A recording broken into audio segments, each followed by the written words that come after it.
bienvenidos y bienvenidas al Centro Municipal de Arte, donde llevaremos a cabo el conversatorio El rol de las mujeres en la gesta sanmartiniana.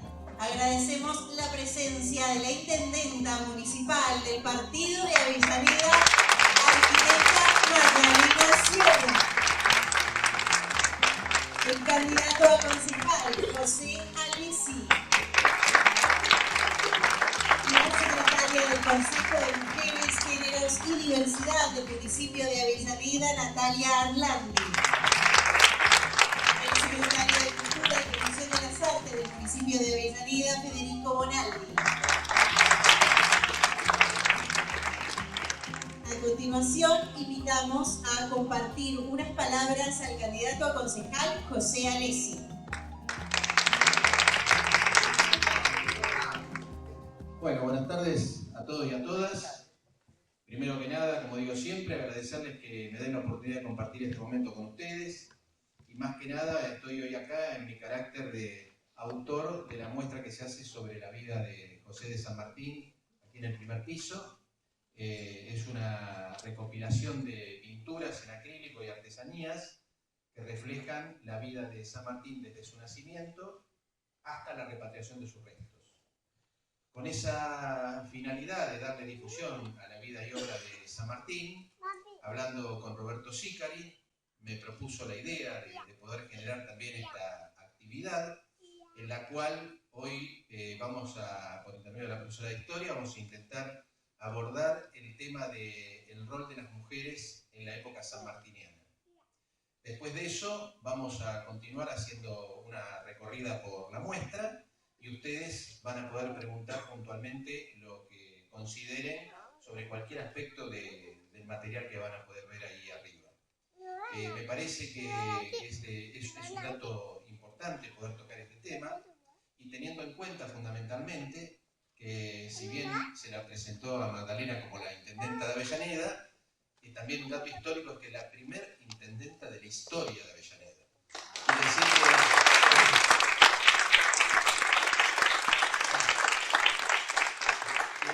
Quiere decir que al tocar este tema, ese no es tampoco un dato menor, me parece que había que destacarlo. Después, fundamentalmente, me interesaría también comentarles que esta muestra la fuimos llevando por toda la provincia de Buenos Aires. Empezó como una idea cuando Jorge Ferraresi me planteó de hacer la muestra sobre la vida de San Martín. Lo hicimos en la Biblioteca Popular con Martín de Redón de Wilde, con todo el equipo de Mirar la Historia, Martiniano, Ramón Leiva, Gisela Alessi, Mariela, bueno, Ernesto Ferraresi también recién estaba por acá. Bueno, todos los que integramos ese equipo decidimos hacer 2 o 3 muestras en los lugares que nos invitaron, y ya llevamos alrededor de 50 muestras. Así que eso lo vamos a seguir haciendo después que termine la muestra aquí en el CMA. Lo vamos a continuar haciendo en todos los lugares de la provincia de Buenos Aires donde nos inviten. Así que, dicho esto, ahora la invito a la compañera intendenta para que también haga uso de la palabra. Muchas gracias.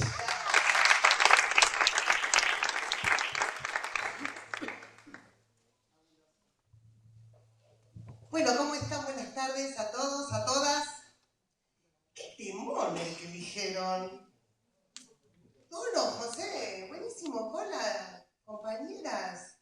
La verdad que es fantástico, fantástico poder reflexionar. No me voy a caer. No me voy a caer, no me dejo. No, la verdad que el tema es fantástico y tengo muchas ganas de escucharlas. Y la verdad es que me puse a reflexionar un poco, como nos pasa a todas las mujeres, a los compañeros también, donde digo, qué bárbaro, como si siempre la misma historia con las mujeres, cómo terminan siendo invisibilizadas, porque las mujeres, gran compañeras en las causas y en las luchas, ¿sí? Y después pareciera que hay como alguna historia oficial que las invisibiliza. No así los compañeros. Porque cuando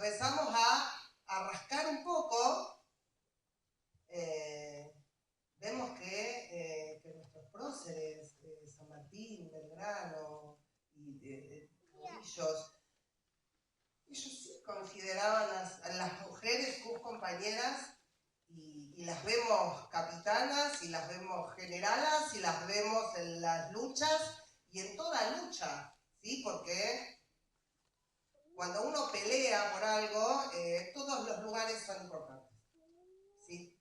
Pero bueno, la historia siempre recuerda, o si no, recuerdan a las que tienen estirpe. A las ditudas, ahí las recuerdan, mirá, qué bárbaro, qué muchacha con ideales, qué muchacha loca que defendía, qué cabecita que tenía. Y la verdad que José, lo vi en la muestra. A todos les recomiendo la muestra de José, a todos. Y la tarea maravillosa que hace José recorriendo las escuelas. No saben los chicos, los pibes de secundario, porque hay que tenerlos atentos a los pibes de secundario, no es fácil. Y la verdad que José les va contando la historia y no se las voy a spoilear, pero la termina fabulosa y que te deja reflexionando. Y la verdad que a partir de esa reflexión, porque vos tenés como un cuadrito que habla un poco del tema de por ahí las mujeres cuyanas no solo que ayudaron a coser la banderita, las minas se ponían al hombro sus lugares porque los compañeros se iban con San Martín y ellas se quedaban haciéndose cargo de sus familias, de sus laburos, de todo. Así que bueno, nuestra historia es una historia de resistencia. Una historia de resistencia donde las mujeres han estado siempre. Si no, pregúntenle a Eva. Nada mucho, ¿no? Nada mucho. Eva sí que nos miró y que nos dijo, vamos. Totalmente. El otro día recordábamos a cuento de que como nosotros tenemos un gran conductor llamado Jorge Ferraresi, ¿le suena? Bueno, es un tipo que ha transformado y sigue transformando Avellaneda todos los días, ¿no? Y todos nosotros, su equipo, vamos laburando junto con él. Y el otro día me tocó estar en una actividad súper linda porque los chicos del programa Envión, que son chicos que tienen entre, porque según las épocas ahora combiné y empiezan a venir más chiquititos para tener contención, pero tienen alrededor de 15 años hasta 21, una cosa así, después por ahí se hacen tutores, ellos, bueno, los chicos estaban haciendo una actividad en uno de nuestros barrios urbanizados por Jorge, y estaban trabajando en ponerle nombre a las calles, ¿sí? Entonces todos teníamos que escribir un nombre, una idea disparadora, y yo lo que les dije es, miren, ¿saben un tema que van a tener nombres para tirar para arriba? Es el tema de las diputadas y senadoras que asumieron en el 52 allá con Eva. Un montón, ¿sí? Delia Parodi, una de ellas. Pero hay un montón, invisibilizadas absolutamente. En el 55 las persiguieron, mujeres que estuvieron todas de todo el país al pie del cañón con Eva, primero trabajando en que podamos tener documentos. Las mujeres éramos nadie, indocumentadas, éramos propiedad de un padre y luego de un marido si nos tocaba en suerte y si no, a monjas. Chao. Y Eva con un montón de mujeres que se sublevaron del mandato ese patriarcal de que tenían que cuidar hijos y nada más, y dijeron,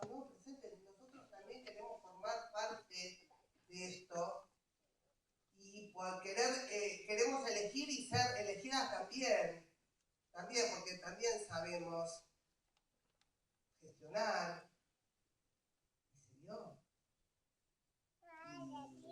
Y esas mujeres, nada. Como todas las infinitas cantidades de mujeres que trabajan todos los días por hacer de este país y de todos los lugares un lugar más justo, ¿no? Porque la lucha de las mujeres hoy se ha convertido como en un código cuasi internacional, globalizado en el buen sentido.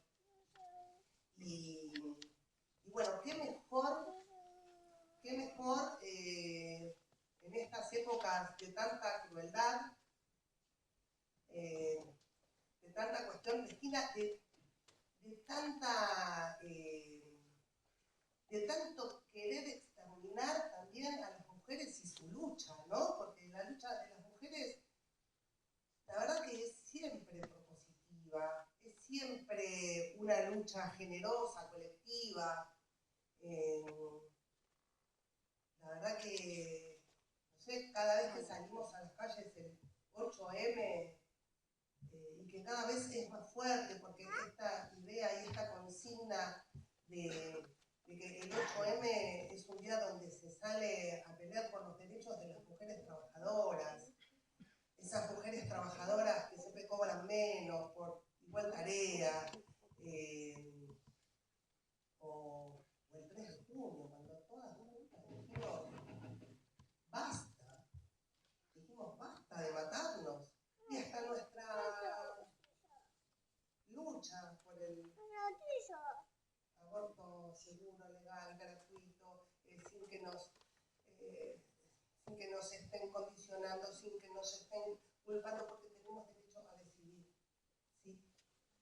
Como las mujeres de la gesta sanmartiniana también eligieron estar al lado de un líder, luchando por una patria libre, ¿sí? Creo que esa lucha es la que tenemos que tomar hoy, ¿sí? Y yo creo que en Avellaneda todas y todos vamos a acompañar a nuestro gran líder, Jorge Ferraresi, ¿sí? Para decir, bueno, queremos patria libre y nosotros empezamos por Avellaneda. Queremos patria libre y vamos a proteger y defender a Axel, todos y todas, para en el 27 volver a poner a una persona que quiera a su pueblo, quiera a las mujeres, quiera a las minorías, quiera a las personas con discapacidad, quiera a los jubilados, etcétera, etcétera, etcétera, porque ese es el país que nos merecemos todos y todas. A Magdalena con un fuerte aplauso por sus palabras. Y ahora vamos a dar comienzo a la exposición de Miriam Britos, profesora en Historia y Ciencias Sociales de cuarto año. En el 2022 participó del 25º Cruce de los Andes a Lomo de Mula, proyecto pedagógico y cultural a cargo de la Asociación Cultural Sanmartiniana Cuna de la Bandera año 2022, gestora de contenidos audiovisuales en área de historia del Foro de Pensamiento Crítico de la UTN de Avellaneda. Un fuerte aplauso. Buenas tardes a todos y a todas. Qué linda introducción que hizo nuestra compañera intendenta para pensar el tema que nos convoca de una manera histórica, en donde no hay un pasado y un presente, o un pasado cercano o lejano.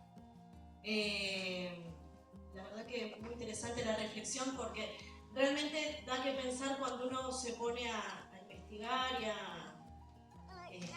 armar una idea de un pasado, como es la gesta sanmartiniana en el siglo XIX.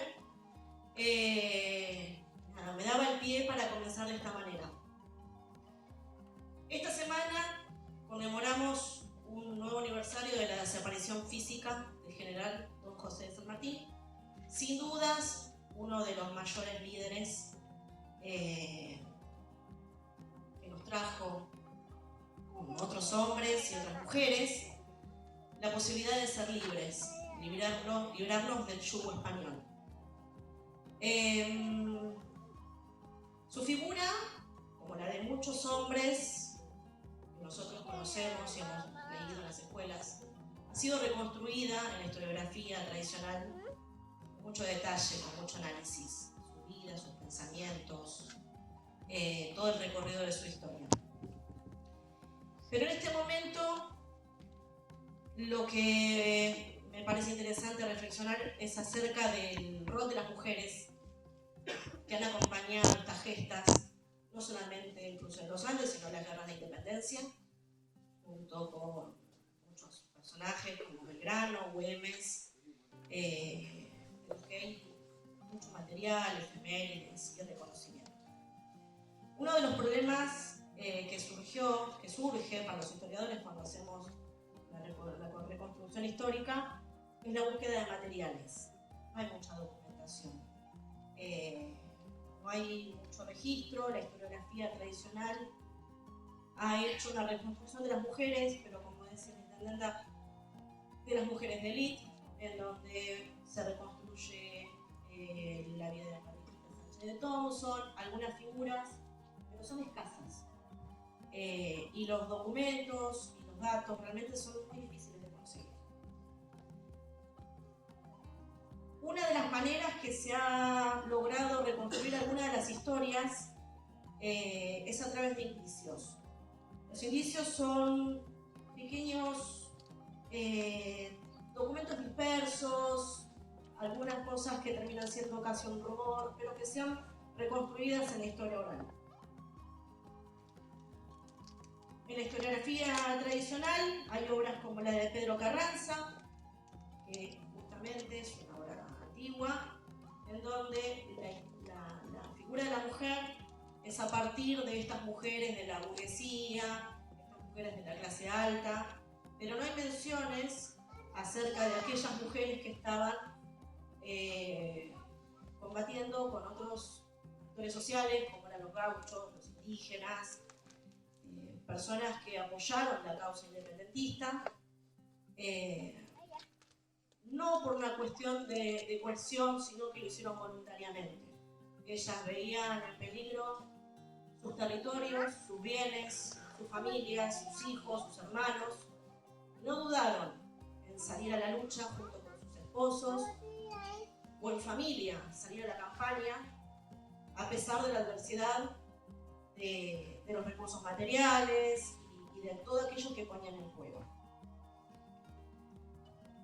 Martha Wessler, una de las historiadoras que recuperé en este trabajo, hace un análisis identificando una mirada androcéntrica con respecto al rol de las mujeres, en donde estaba la manera de trabajarlo, de analizar a estas mujeres y su protagonismo, era desde una perspectiva maternal. A estas personas, muchas anónimas, se las denominaba como madres de la patria, como que su lucha armada, su protagonismo, su sacrificio era desde un lugar maternal. No lo hacían, como que no lo hacían por convicción o con valentía. La mujer que tenía el coraje de montar un caballo, una mula y salir con las armas, no era una dama, por lo tanto no estaba en vista. Era como algo fuera de lo común. Como dirían algunos autores, no estaba dentro de los parámetros de lo femenino. Lo femenino no era salir al campo, a la lucha, sino que su rol era doméstico y maternal. Por eso es que me interesó hacer este análisis, este trabajo, recuperando algunos trabajos escasos, porque realmente no hay mucha documentación, y ese es uno de los grandes problemas, para poder lograr una historia más integral. Hay algunos casos poco documentados, por ejemplo en Córdoba, donde algunas mujeres quedó registrado que participaron activamente en la economía militar, proveyendo recursos, solicitando excepciones del servicio obligatorio para familiares y pidiendo pensiones. Esta es uno de los pocos momentos en los que hay documentación de las mujeres que reclamaban algo por el perjuicio que le causaba a su familia, ¿no? Y a ellas mismas. En Tucumán hay pocos registros también de movimientos militares, también reclamaban asignaciones familiares y pensiones. En 1940 todavía se registran que algunas viudas de los soldados recibían estas asignaciones. No hay mujeres que hayan luchado y que hayan recibido algún tipo de asistencia después de las batallas. Marisa Davio, en su trabajo Mujeres militarizadas en torno a la búsqueda de fuentes para el análisis, fue largo el título, perdón, busca de fuentes para el análisis de la participación de las mujeres en Tucumán durante la primera mitad del siglo XIX, reconstruye justamente como esta convocatoria de las mujeres no era obligatoria, sino que ellas mismas se incorporaban porque veían que era una causa justa. Y San Martín, una de las cosas que tenía era que era un gran líder, convocaba tanto a la población como también a la dirigencia de tantos soldados que lo acompañaron y lo siguieron durante esta gesta. Duró entre, más o menos, hay diferentes fuentes, dicen que entre 23 y 30 días, las fuentes van variando. Esta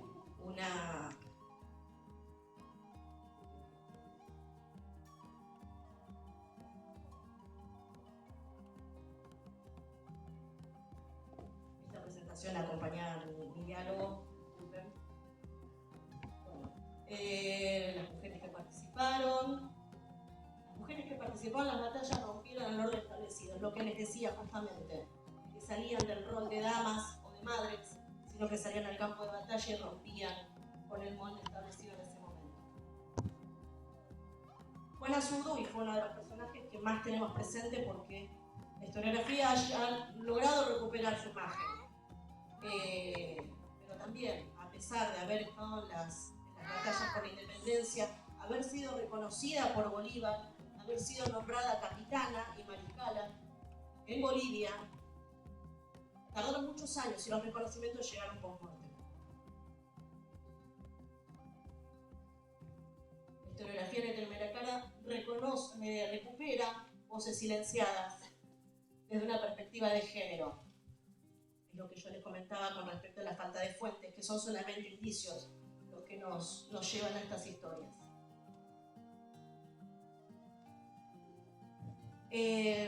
Cuando uno piensa en ese momento, en el siglo XIX, con la falta de recursos tecnológicos, las inclemencias del clima y la dificultad del terreno, la verdad que es difícil imaginar que estas personas hayan podido hacer esta gesta. Más allá de la preparación militar que tenía el Ejército de los Andes, esta gente lo único que tenía para ofrecer era su corazón, su valentía y sus conocimientos. Eran mujeres que eran hijas de caciques, habían vivido en el campo, conocían mucho mejor el terreno que los soldados de línea. Por eso es que he recuperado algunas historias, como el de Pascuala Meneses, que fue conocida como la Granadera. Ella decidió, para poder participar en el ejército, cambiar su identidad y convertirse en Pascuala.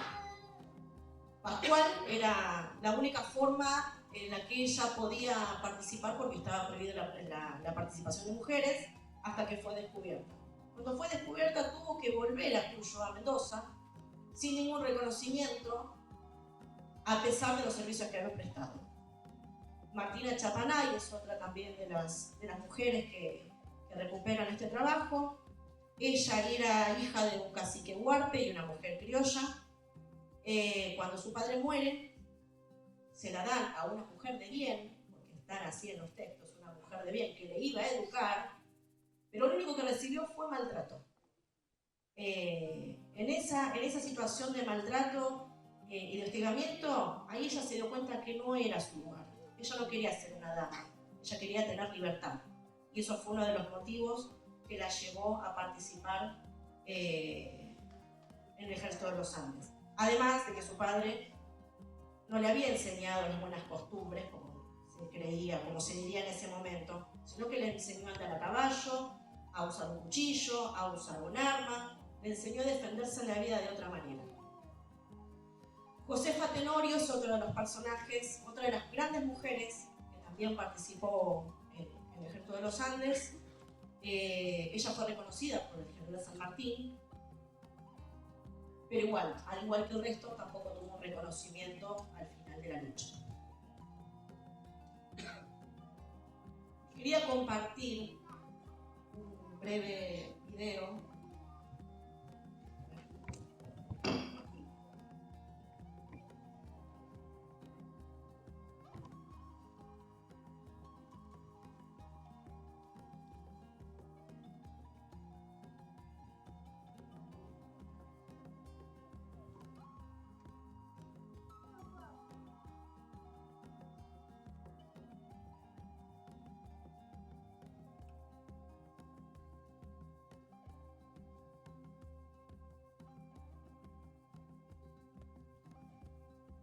Este videíto pertenece a la experiencia que pude completar en el 2022 haciendo el cruce de los Andes por el Paso de Uspallata.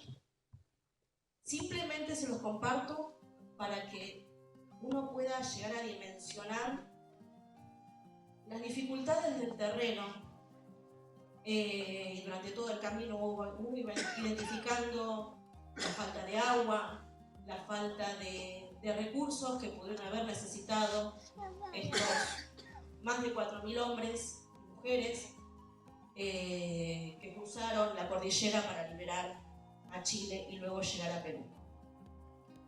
No es una cuestión de decir es un paseo simplemente, sino es tomar dimensión de las dificultades, más teniendo en cuenta que esto en el siglo XIX debe haber sido mucho más difícil ante el miedo de esa travesía, de que tenían que prepararse para la batalla, no iban de paseo.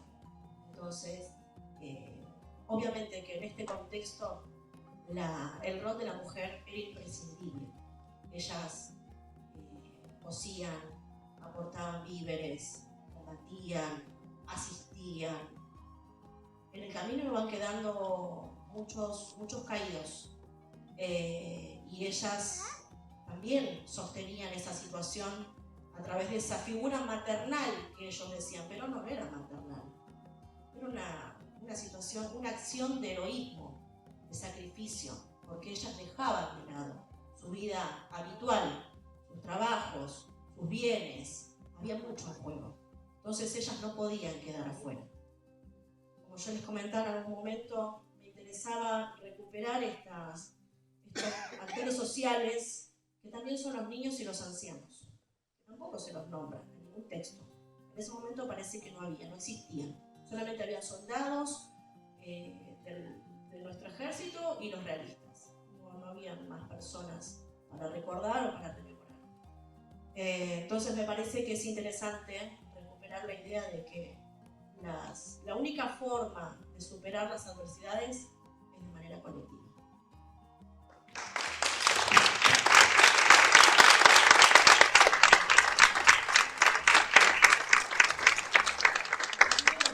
Entrevistar a una radarista que participó en la guerra. Y la verdad que uno, primero que ya de por sí el oficio de radarista uno no lo tendría en cuenta en la guerra, porque uno recuerda a las enfermeras y deben haber muchísimas mujeres más que hayan participado. Y realmente el trauma y el dolor que les ha quedado por lo que han vivido, eso no tiene reconocimiento. Ellas fueron las últimas que ellas y sus compañeras, las últimas que se comunicaban con los pilotos, y una de las últimas frases que escuchaban era decirle a mi familia que los amo. Eran las últimas palabras de esos pilotos. Más allá de la responsabilidad de coordinar todo para que nuestros pilotos sean excepcionales, pero ellas también tuvieron parte en eso. Sin ellas ese trabajo no se podría haber hecho. Así que está muy interesante la comparación, la reflexión. Gracias.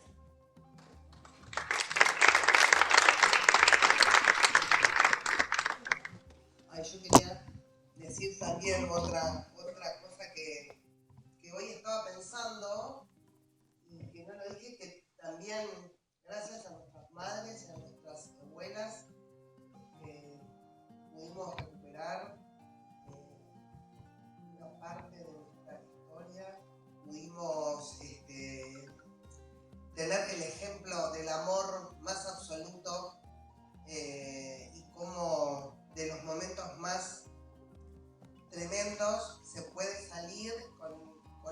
lucha llena de amor, empatía, organización colectiva, porque ellas nos enseñaron, las madres y las abuelas, que era así, con organización colectiva, donde todos tenían un rol para cumplir. Así que bueno, nada, quería agregar eso.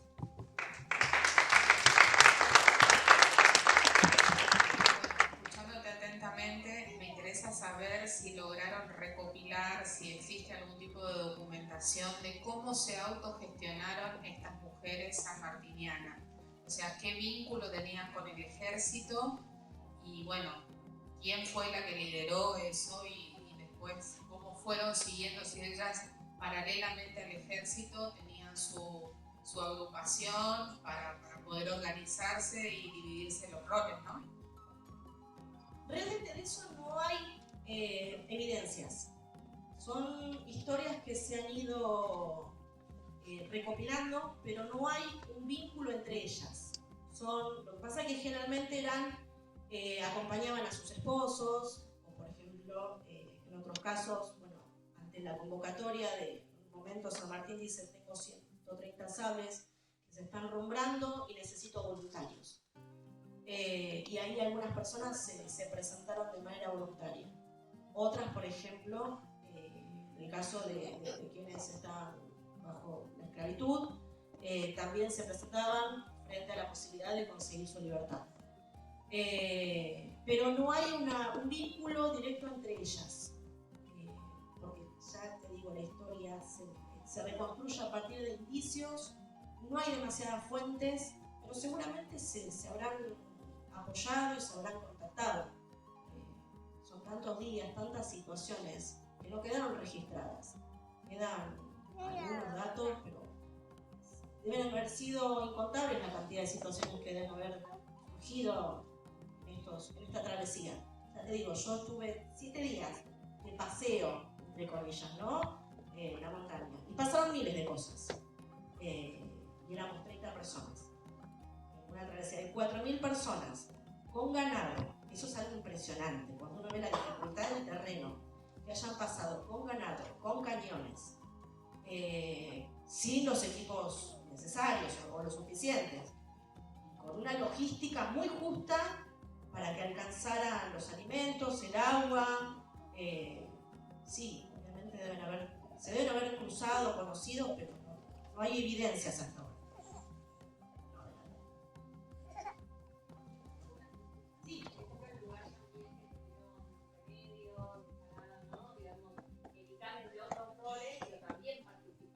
Sí, por supuesto. Aparte han dejado remedios de escalada, sacrificó muchísimo. Ella, bueno, estuvo sola con su hija durante muchísimo tiempo, porque San Martín se fue con este proyecto de irse a Cuyo, armar el ejército y demás. Mientras tanto, ella se enfermó. No solamente fue Remedios, también fue su hija, que después es uno de los motivos por el que San Martín también vuelve a recuperar a esa hija. Es una de las teorías de por qué él se exilia. Él estaba muy desvinculado con ella porque había sido criada por su abuela. Palabras del general Luis decían que estaba malcriada. Entonces él quería inculcarle esos valores que, bueno, quedaron registrados en las máximas que dejó a su hija. Pero sí.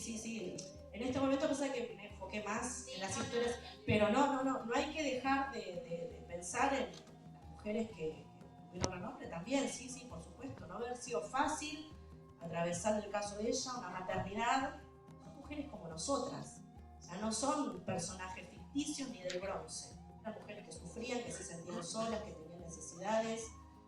Sí, no debe haber sido sencillo morir sola aparte, sin su compañero al lado.